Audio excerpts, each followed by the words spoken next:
Crossfire দেওয়া হবে। এবার উপরে নেওয়া হয়েছে, একদম পাহাড়ের উপরে।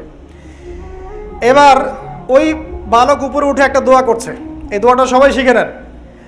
ওই বালক উপরে উঠে দোয়া করছে, আল্লাহুম্মা কফিনিহিম বিমা শি'তা, আল্লাহুম্মা কফিনিহিম বিমা শি'তা, আল্লাহুম্মা কফিনিহিম বিমা শি'তা। পাহাড় থরথর করে কাঁপা শুরু করলো এবং ওই সৈন্যবাহিনী পাহাড় থেকে পড়ে গেল।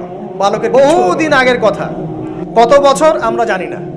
একজন প্রতাপশালী বাদশা ছিল, এখনকার বিশ্ব নেতাদের মতোই পরাশক্তি, ওই যে আসহাবুল কাহাফের মতো, বা ওই নমরুদের মতো, বা ওই যে ফেরাউন তার মতো একজন প্রতাপশালী বাদশা ছিল। তার অধীনে একজন বড় জাদুকর ছিল। কি ছিল? আচ্ছা, মজা আছে, ভালো করে বোঝেন। একটা বড় জাদুকর ছিল।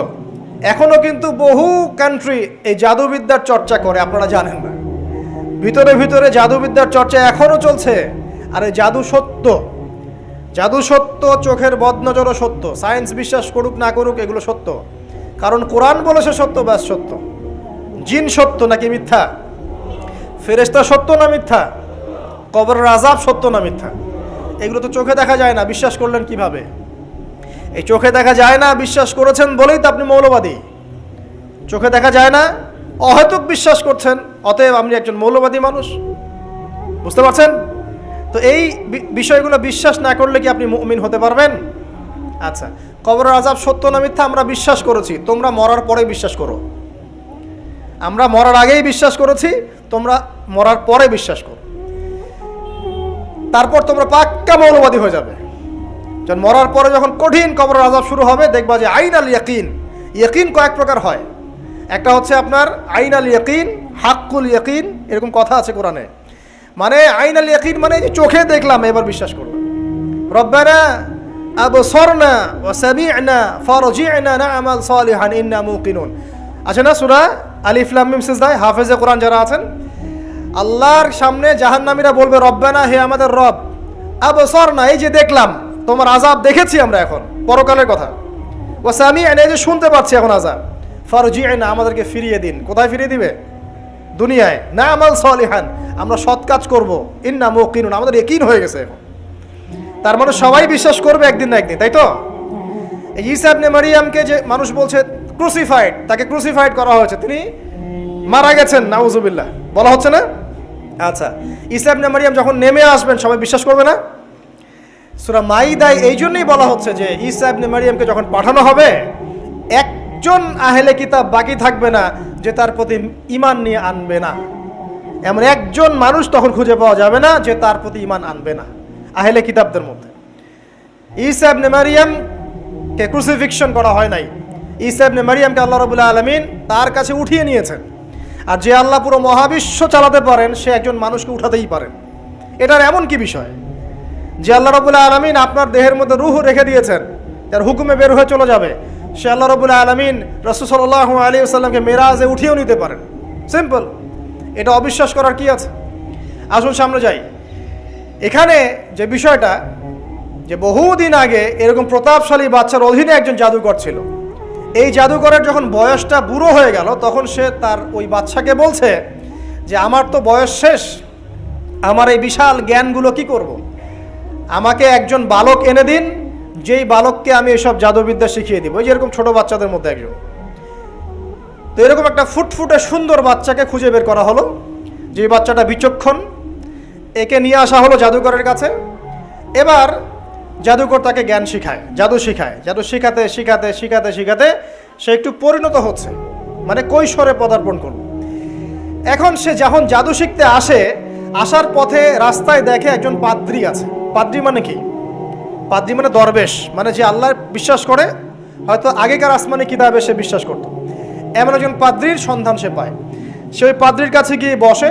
সেই পাদ্রী তাকে আসমানি কিতাবের যে মর্ম, যে বাণী, এগুলো শোনায়। তার কাছে খুব ভালো লাগে যে মাশাআল্লাহ, এটার ইমানের স্বাদ। যখন কোরআন শুনি আমাদের ভালো লাগে না? আসমানি কিতাব যখন শুনে তার কাছে ভালো লাগে। সে বলে যে আমি এটা শিখতে চাই। তখন এই পাদ্রী তাকে বলে, তুমি তো জাদু শিখতে যাও এই বাদশার দরবেশের কাছে, বাদশার জাদুকরের কাছে, যদি ওরা জানতে পারে তাহলে তো সমস্যা। তাহলে উপায় কি? যখন তুমি ওখানে যাবে, যখন দেরি হয়ে যাবে তখন বলবে বাসার থেকে বের হতে দেরি হয়েছে, বাসার থেকে বের হতে দেরি হয়েছে। আর আমার এখানে বসে যখন বাসায় যাবে তখন বাসায় গিয়ে বলবে যে ওখান থেকে ওই যে জাদুকরের কাছ থেকে আসতে দেরি হয়েছে। মানে কৌশল অবলম্বন করতে তিনি শিক্ষা দিলেন। কৌশলের প্রয়োজন আছে না? উদউ ইলা সাবিলি রাব্বিকা বিল হিকমা, হিকমার দরকার আছে না? সত্য থেকে সরে গিয়ে নয়, কিন্তু কৌশল তো করার দরকার আছে। নবী সাল্লাল্লাহু আলাইহি ওয়াসাল্লাম যে হিজরত করেছেন, মক্কা থেকে মদিনা চলে গিয়েছেন, সবাইকে জানান দিয়েছিলেন, এই শোনো আমি হিজরত করছি, জানান দিয়েছেন। রাতের বেলা বের হয়েছেন, কৌশল, রাতের বেলা বের হন নাই। এবং তাকে মারার জন্য চারপাশ থেকে লোক ঘিরে রেখেছিল, এর মধ্য দিয়ে আল্লাহ রাব্বুল আলামিন তাকে বের করে নিয়ে গেছে। তিনি কি সবার সামনে ফেসবুকে জানান দিয়েছেন, এই দেখো আমরা বেরোচ্ছি? তো তোমরা তো কৌশলই বুঝো না দিনের কাজের, যে কাজ হবে 1%, আই ওয়াশ হবে 99%। এখনকার এই যুগ, হ্যাঁ, দিনের কাজ হবে 1%, আই ওয়াশ শোডাউনই বেশি। এই শোডাউন করতে করতে মানুষের চোখ লাগে, যত চোখ লাগে তত সমস্যা সৃষ্টি হয়, এবং আস্তে আস্তে আস্তে আস্তে দিনের দায়রা মাইনাস হতে থাকে। এই যে এই বিষয়টার পিছনে তোমরাও দায়ী, কৌশল তো বোঝো না। তো স্মার্ট এবং বিচক্ষণ মুসলিমদের বড় অভাব আছে এখন পৃথিবীতে। যতক্ষণ পর্যন্ত বিচক্ষণতা অর্জিত হচ্ছে না ততক্ষণ পর্যন্ত ইসলামের বিজয় হচ্ছে না, এটা মাথায় রাখেন। তারপর সামনে যান। এবার এই বাচ্চা খুব সুন্দর করে ব্যালেন্স করলো, একবার এখানে যায় একবার ওখানে যায়। এই করতে করতে ওই যে জাদুকরের ইন্তেকাল হয়ে গেল, মারা গেল জাদুকর। এবার এই বাচ্চার কাছে মাশাআল্লাহ অনেক এলেম কালাম আছে। এদিকে সে পাদ্রীর জ্ঞানে দীক্ষিত হচ্ছে। দীক্ষিত হতে হতে তার মধ্যে আল্লাহ পাকের প্রতি একটা পরিপূর্ণ ঈমান চলে আসে, সে মুসলিম হয়ে গেল আলহামদুলিল্লাহ। তো মুসলিম হওয়ার পরে একদিন সে যখন বাদশার কাছে যাচ্ছে, রাস্তায় একটা বিশাল জন্তু দেখা যাচ্ছে। বিশাল জন্তু, কীরকম জন্তু আমরা জানি না। ঠিক ওই যে দাব্বাতুল আরদ সামনে বের হবে, কিয়ামতের 10টা নিদর্শন আছে বড় বড়, তার মধ্যে একটা হচ্ছে দাব্বাতুল আরদ, জমিন থেকে ফুড়ে একটা প্রাণী বের হবে। আর এখন মানুষ এগুলো বিশ্বাস করবে না আমি জানি, 2 দিন পর নাসা যখন বলবে তখন বিশ্বাস করবে। কথা কি বুঝতে পারছেন? তবে প্রাণী এই পৃথিবীর নিচে আছে। রাসূল সাল্লাল্লাহু আলাইহি ওয়াসাল্লাম বলছেন 10টা আলামত না আসা পর্যন্ত কিয়ামত হবেই না। তার মধ্যে একটা হচ্ছে দাব্বাতুল আরদ, জমিন থেকে একটা প্রাণী বের হবে। এবং এই প্রাণী শুধু বেরই হবে না, মানুষের সাথে কথাবার্তা বলবে। এবার মানুষের সাথে কথা বলবে প্রাণী। বিশ্বাস করছেন? এখন বিশ্বাস করছেন না জানি, কিন্তু প্রাণী মানুষের সাথে কথা বলবে। আল্লাহ পাক বলাতে পারেন না? পারে। আচ্ছা সামনে যান। ওই প্রাণী যখন দাঁড়িয়ে আছে রাস্তায়, এখন এই বালক বলছে আজকে আমি প্রমাণ করে নিব যে আল্লাহর আনুগত্যশীল ওই পাদ্রী সঠিক নাকি ওই জাদুকর সঠিক। এবার সে একটা ইট হাতে নিল, পাথর হাতে নিয়ে সে বলছে, আল্লাহ তোমার কাছে যদি ওই জাদুকরের কাজের চাইতে এই পাদ্রীর কাজ বেশি পছন্দনীয় হয়, এই ইটের আঘাতে এই জন্তুকে তুমি মেরে ফেলো আল্লাহ। এ বলেছে বিসমিল্লাহ বলে পাথর নিক্ষেপ করলো। নিক্ষেপ করার সাথে সাথেই জন্তু ডেড। তখন তার আইন আল ইয়াকিন, হাক্কুল ইয়াকিন হয়ে গেল যে হ্যাঁ, আল্লাহর কাছে এই পাদ্রীর আমলই সবচেয়ে বেশি পছন্দনীয়। তার আর মনে কোনো সংশয় থাকলো না। কিশোর মানুষ না, কতটুকুই বা বোঝেন নাই? এবার তার মধ্যে একটা ইয়াকিন চলে আসলো এবং সে পরিপূর্ণ মুমিন মুসলিম হয়ে গেল। এবার যখন সে রাজ দরবারে যায়, তার কাছে পেশেন্ট আসে। মানে একজন মানুষ এসেছে, সে বলছে যে আমার চোখের সমস্যা। সে চোখে হাত দেয়, হাত দিয়ে বলে যে আপনি আল্লাহর প্রতি ঈমান নিয়ে আসেন, আমি আল্লাহর কাছে দোয়া করব, চোখ ভালো হয়ে যাবে। এভাবে পেশেন্ট আসে, সে বলে আল্লাহর প্রতি ঈমান নিয়ে আসেন, আমি দোয়া করব, ভালো হয়ে যাবে। এভাবে আস্তে আস্তে তার নাম এবং খ্যাতি ছড়িয়ে পড়তে লাগলো। যেই তার কাছে আসে সে বলে আগে মুসলিম হন, ইমানদার হন, আল্লাহর প্রতি বিশ্বাস করেন, আমি দোয়া করব, ভালো হয়ে যাবেন। চোখ অন্ধ ভালো হয়ে যাচ্ছে, কুষ্ঠরোগী ভালো হয়ে যাচ্ছে, হ্যাঁ, প্যারালাইজড রোগী ভালো হয়ে যাচ্ছে আলহামদুলিল্লাহ। নবী ঈসা আলাইহিস সালাম এমনটা করেছিলেন না? আল্লাহ পাক চাইলে করতে পারেন। একদিন ওই রাজ দরবারের একজন মন্ত্রী আসছে। এবার ওই রাজার একজন এমপি সাহেব, তার চোখে সমস্যা, সে আসছে, এসে বলছে যে আমার এই চোখের সমস্যা, আমার চোখটাকে ভালো করার দরকার, তোমার কাছে কোনো ওষুধ আছে নাকি? সে বলছে যে আপনি আল্লাহর প্রতি ঈমান নিয়ে আসেন, আমি আল্লাহর কাছে দোয়া করব, আপনি ভালো হয়ে যাবেন। এবার সে আলহামদুলিল্লাহ ঈমান নিয়ে আনলো এবং সে ভালো হয়ে গেল। এই ভালো হয়ে যাওয়ার পরের দিন যখন সে আবার ওই পার্লামেন্টে গিয়েছে আর কি, ওদের তৎকালীন রাজদরবারে, এবার রাজা ওকে দেখে বলছে যে তোমার তো চোখ অন্ধ ছিল, কিভাবে শেফা লাভ করলে? তো সে বলে না কিভাবে শেফা লাভ করলো, সে বলতে চাচ্ছে না, কারণ সে আজ করছে যে বললে সমস্যা হবে। এক পর্যায়ে তাকে খুবই পিটুনি দেওয়া হচ্ছে, রিমান্ডে নিয়ে গিয়ে কঠিন মাইর দেওয়া হচ্ছে। এক পর্যায়ে সে মারের যন্ত্রণা সহ্য করতে না পারে বলে ফেললো যে ওই বাচ্চা, তার কাছে গিয়ে আমি আরোগ্য লাভ করেছি এবং সে আমাকে বলেছে যে তার রবের প্রতি ঈমান নিয়ে আসতে, তাহলে আমি শেফা লাভ করব। এই বাচ্চা এখন বলছে ফেরাউনের মতো যে আয়না রব্বুকুমুল আ'লা, আমি তো তোমাদের রব। নমরুদের মতো আমি তো তোমাদের রব, আমি তো জানি না যে আমি ছাড়া তোমাদের কোনো ইলাহ আছে। এবার এই লোকটাকে হত্যা করা হলো, এই এমপি সাহেবকে হত্যা করা হলো, বিকজ সে ঈমান নিয়ে আসে। এবার সেই বালককে ডেকে আনা হচ্ছে, বলা হচ্ছে বলো তুমি নাকি তোমার রবের নাম দিয়ে মানুষের ট্রিটমেন্ট করা শুরু করেছো। তখন সেই বালক বলছে হ্যাঁ, আমি এক আল্লাহর প্রতি বিশ্বাস করি এবং তার রাসূলের প্রতি বিশ্বাস করি, তার প্রেরিত আসমানি কিতাবে বিশ্বাস করি। এখন রাজা বলছে আমি ছাড়া তোমাদের কোনো ইলাহ আছে আমি তো জানি না। এই সৈন্যবাহিনী শোনো, এই বালককে ধরো, ধরে নিয়ে গিয়ে উঁচু পাহাড়ে নিয়ে যাও, ওখান থেকে ফেলে দাও। কথা বুঝতে পারছেন? এবার তাকে নিয়ে যাওয়া হলো, ক্রস ফায়ার দেওয়া হবে, এবার উপরে নেওয়া হয়েছে, একদম পাহাড়ের উপরে। এবার ওই বালক উপরে উঠে একটা দোয়া করছে, এই দোয়াটা সবাই শিখে নেন।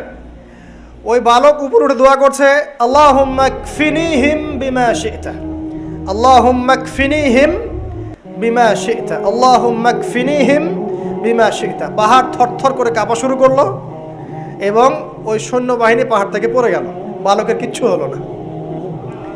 আমি কিন্তু বানোয়াট কোনো গল্প বলছি না, এটা কোরআন থেকে বলছি এবং এটা তাফসীর। আপনি যে কোনো তাফসীর পড়েন, মারিফুল কোরআন, তাফসীর ইবনে কাসির, জালালাইন পড়ে দেখেন, জাস্ট পড়ে দেখেন আমার সাথে ডিবেট করার আগে। এবার সে বালক হেঁটে হেঁটে চলে আসলো রাজদরবারে। আবার কি ব্যাপার, তুমি মরো নাই? না, আল্লাহ আমাকে বাঁচিয়েছেন, আমার রব আমাকে বাঁচিয়েছেন। আবার পাঠানো হচ্ছে আরেক দল সেনাবাহিনীকে নিয়ে, যাও এবার ওকে সমুদ্রে নিয়ে যাও, সমুদ্রের মাছ সমুদ্রে ডুবিয়ে দিবে একদম।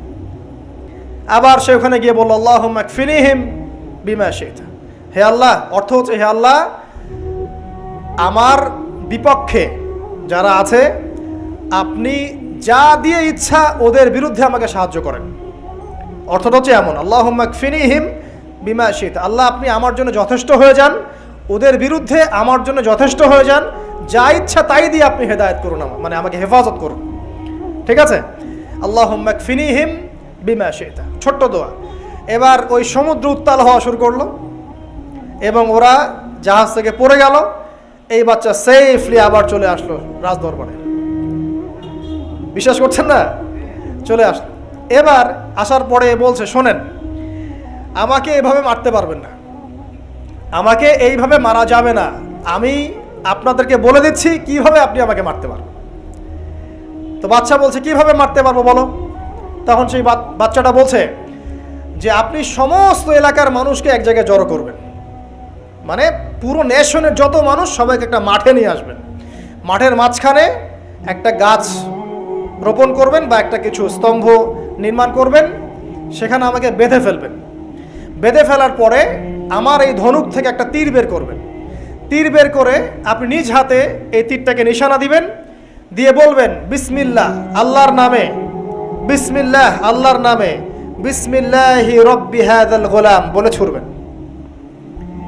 অর্থ হচ্ছে আমি এই রবের, আমি এই বাচ্চার রব, আমি এই বাচ্চার রব আল্লাহর নামে তীর ছুড়লাম, এটা বলে তীরটা নিক্ষেপ করবেন, তাহলে আমি মরবো, তার আগে মরবো না। কথা কি বুঝতে পারছি? এবার তাই করা হলো, সমস্ত এলাকার মানুষকে এখানে জড়ো করা হলো। কথাটা ভালো করে বোঝেন, সমস্ত এলাকার মানুষ মানে কি ওই এলাকার সব মানুষ, মানে মুমিন কাফের যে আছে সবগুলাকে একত্রিত করা হলো। করার পরে বাচ্চাটাকে এভাবে একটা জায়গায় বেঁধে দেওয়া হয়েছে, খেজুর গাছে, তাফসীরে এসেছে খেজুর গাছে। এবার সে এখান থেকে তীর বের করে বাচ্চা বলছে বিসমিল্লাহি রব্বি হাযাল গোলাম, নিক্ষেপ করলো। তীরটা ঠিক, আল্লাহ পাকের দৃষ্টি দেখেন এত সূক্ষ্ম, ওইটাই বর্ণনা করেছেন। তীরটা ঠিক বাচ্চার এই জায়গায় লেগেছে, এই যে মাথার এইখান থেকে লেগে এদিকে বের হয়ে গেছে। ওই বাচ্চা ছেলেটার এই যে কপালের এই পার থেকে এই পার পর্যন্ত তীর চলে গেল এবং বাচ্চাটা শহীদ হয়ে গেল আলহামদুলিল্লাহ। এবং এই বাচ্চাটা যখন মারা গেল বা শহীদ হয়ে গেল, আর সারা এলাকার মানুষ কি দেখলো? দেখলো যে বাচ্চা তাকে দুইবার চেষ্টা করে মারতে পারে নাই, কিন্তু তার রবের নাম যখন নেওয়া হয়েছে, আল্লাহর নাম নেওয়া হয়েছে, মারতে পেরেছে। দেন পুরো এলাকার সমস্ত মানুষ মুসলিম হয়ে গেল আলহামদুলিল্লাহ। একজন বাচ্চার জীবনের বিনিময়ে সমস্ত এলাকার মানুষ ইসলামের হেদায়েত পেয়ে গেল, আলহামদুলিল্লাহ। এবার বাচ্চার মাথা তো আরো খারাপ, একটাকেই সামলাতে পারছিলাম না, এবার তো সমস্ত এলাকার মানুষ মুসলিম হয়ে গেছে। এখন কি করবেন? এখন সেনাবাহিনীকে আদেশ করা হয়েছে সমস্ত মানুষগুলোকে জড়ো করো, জড়ো করে একটা গর্ত খোঁড়ো, একটা গর্ত খুঁড়ে সেখানে আগুন জ্বালাও, আগুন জ্বালিয়ে সমস্ত মানুষকে ফেলে দাও। দৃশ্যটাকে কল্পনা করতে পারছেন? একটা পুরো এলাকার মানুষকে একটা মাঠের মধ্যে একত্রিত করে সেখানে আগুন জ্বালিয়ে সবাইকে সেখানে ফেলে দেওয়া হলো এবং তারা চতুর্দিক থেকে এটাকে অবলোকন করতে লাগলো, মজা উপভোগ করতে লাগলো। এটাই আল্লাহ পাক বলছেন, কুতিলা আসহাবুল উখদুদ ইয হুম আলাইহা কুউদ ওয়া হুম আলা মা ইয়াফআলুনা বিল মুমিনিনা শুহুদ। শেষ পর্যায়ে তাফসীরে এসেছে, শেষ পর্যায়ে একজন মায়ের কোলে একটা ছোট্ট বাচ্চা ছিল। তো সেই মা নিজে লাভ দিবে এটাতে তার কোনো সমস্যা নেই, কিন্তু বাচ্চাটাকে নিয়ে লাভ দেওয়ার জন্য সে ইতস্তত বোধ করছে।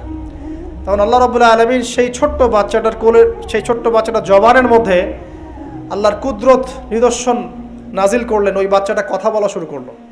সেই বাচ্চাটা বলল, ইয়া উম্মা, হে আমার মা, লা তাখাফি, তুমি ভয় করো না, ফাইন্নাকি আলাল হক, কারণ আপনি সত্যের উপর আছেন, লাভ দিন।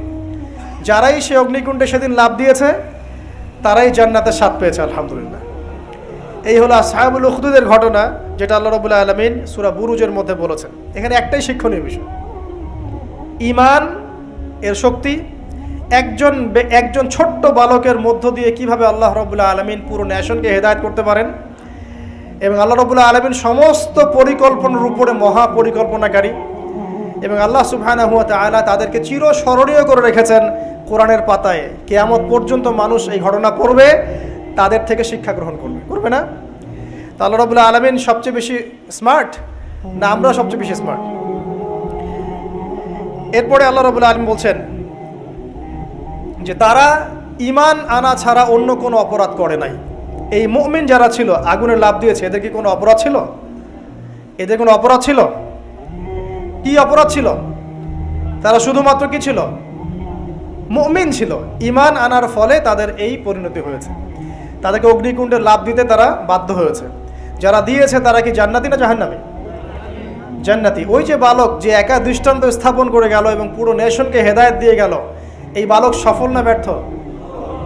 আল্লাহ রাব্বুল আলামিন যদি চান তাহলে এরকম একজন দুইজন মানুষকে দিয়েও পুরো নেশনকে হেদায়েত করাতে পারেন, এবং যেটা হয়ে গেছে আগে সেটা এই যুগেও সম্ভব না? শুধু সম্ভবই না, বরং আপনাদের চোখের সামনে এটা হয়েছেও, কিন্তু আপনারা সেটা বুঝতে পারেন নাই। আপনাদের চোখের সামনে যুগের পর যুগ এমন ঘটনা ঘটেছেও, কিন্তু আপনারা হয়তো বুঝতে পারেন নাই, ধরতে পারেন নাই। আল্লাহ রাব্বুল আলামিন এমন মানুষদেরকে দিয়ে পুরো নেশনকে হেদায়েত করেন। কিছু মানুষকে আল্লাহ পাক পরীক্ষায় ফেলেন, তাদের মধ্য দিয়ে আল্লাহ পুরো নেশনকে হেদায়েত করতে পারেন, আলহামদুলিল্লাহ। আসহাবুল উখদুদের এই বাচ্চার মধ্যে আমাদের সবার জন্য নিদর্শন আছে।